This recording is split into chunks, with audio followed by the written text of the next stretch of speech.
In this video, I'm going to show you how Log to out of Twitter on all devices. It is quite simple and easy to do. Let's begin. And the first, open up Twitter app. And there could be two different ways how you can log out of your devices.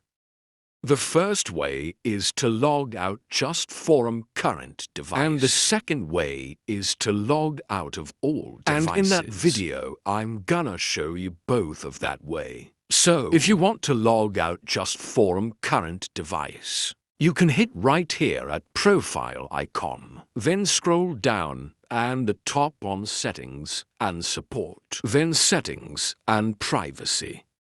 Then your account and account information there.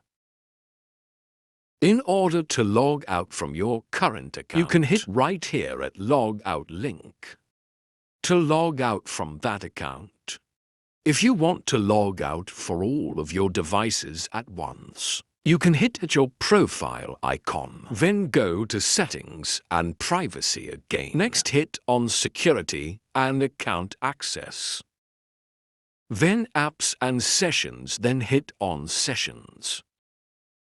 And now you can check all the devices where you are logged in with that account. So, now here you can tap at any of that devices. And in order to log out just from that specific device, you can hit at logout. The device shown. And if you want to log out from all of your devices, you can hit right there at logout of all other sessions. I hope it helps you guys. So don't forget to like and subscribe.